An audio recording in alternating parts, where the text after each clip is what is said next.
On va pas se mentir, je ne pensais pas un jour commencer une vidéo avec les mots suivants. Nous sommes le 11 septembre 2001. Il est 6 h du matin à Ottawa, capitale du Canada. Les premiers employés de Transport Canada arrivent en avance pour prendre leur poste. C'est jour de grève pour une journée qui s'annonçait somme toute banale.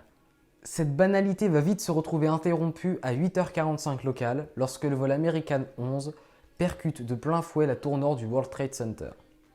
Je vous passe les détails, on avance jusqu'à 9h42 local, moment où la FAA prend la décision de fermer l'espace aérien américain.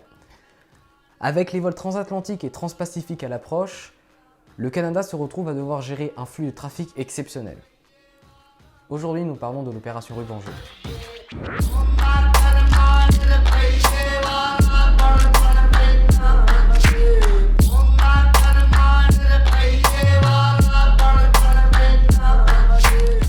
Dans la tour C, siège de Transport Canada, les employés sont tous sous le choc lorsque la nouvelle tombe. Un avion de ligne vient de percuter de plein fouet l'une des tours du World Trade Center à New York.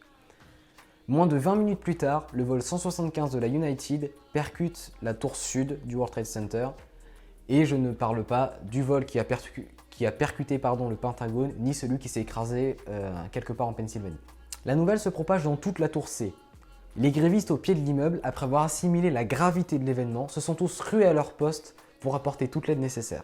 Le centre d'intervention de la tour C, ou Situation Center, abrégé CITCEN, prend vie à une vitesse folle.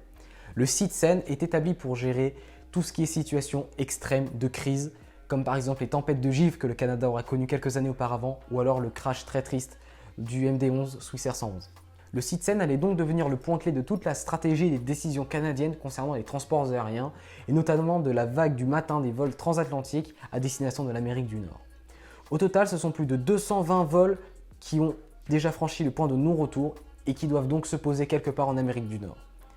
Hors de question cependant, et pour des raisons de sécurité évidentes, de les faire se poser sur d'énormes plateformes telles que Montréal, Ottawa ou Toronto, bien que certains n'ont pas eu d'autre choix que de s'y poser.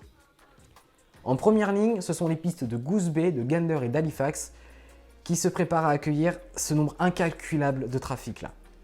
Les contrôleurs de NAV Canada se retrouvent donc à devoir annoncer aux équipages qu'ils ont ordre de se poser le plus vite possible à un terrain imposé. Et se retrouvent également avec la tâche titanesque de guider tout ce petit monde à bon port et en toute sécurité. Au total, ce sont près de 40 gros porteurs qui se sont posés sur la plateforme de Gander et près de 50 sur celle d'Halifax. On a tous en tête cette image. On voit des dizaines et des dizaines d'avions parqués sur chaque mètre carré de bitume disponible sur un aéroport. Sur la côte Pacifique, ce fut Vancouver le seul terrain capable d'accueillir tous les avions faisant la traversée depuis l'Asie-Pacifique. Au total ici, ce sont plus d'une trentaine d'appareils qui sont là concernés. Pour les vols arrivant des régions polaires, ce sont les terrains de Winnipeg et d'Edmonton qui les ont accueillis. Bon, maintenant que cette centaine d'appareils est posée, il faut gérer un flux de passagers aussi exceptionnel que la situation en elle-même. Plusieurs dizaines de milliers de passagers doivent débarquer et trouver un endroit où se loger et où se nourrir. Or, au vu des événements, il aura fallu attendre pour la grande majorité de ces passagers la fin de la journée avant de pouvoir ne serait-ce que débarquer de leurs appareils. Heureusement, une fois la sécurité drastique passée, les passagers perdus ont pu compter sur les Canadiens et leur grande solidarité, donc communes, hôtels, restaurants, particuliers, professionnels, tous ont réagi en moins de temps qu'il n'en faut pour le dire, pour apporter leur aide aux passagers perdus. Et ça, c'est beau. À titre d'exemple, plus de 6600 passagers sont arrivés à Gander, soit bien plus que d'habitants dans la ville déjà de base à ce moment-là. Dans le même temps, afin de pouvoir faire repartir ces vols dans les plus brefs délais, les autorités canadiennes et américaines travaillent conjointement pour mettre en place des nouvelles procédures, des nouvelles mesures de sécurité drastiques afin d'éviter que d'autres catastrophes de ce genre se reproduisent. Au total, ce sont plus de 30 000 passagers à bord de 238 avions qui se sont déroutés au Canada, dont la moitié sur les terrains d'Halifax, Gander et Vancouver. Cette courte vidéo sur l'opération Ruban Jaune touche à sa fin, j'espère qu'elle vous aura plu, que j'aurai réussi à vous apprendre quelque chose.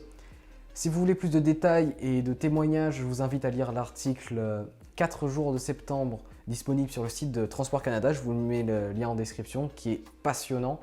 N'hésitez pas à donner votre avis sur l'épisode en commentaire et suggérer des thèmes à aborder pour un prochain épisode de Parlons d'eux. Également, n'oubliez pas le petit pouce bleu et l'abonnement si la vidéo vous plaît et si surtout vous ne voulez pas rater les prochains épisodes de Parlons d'eux.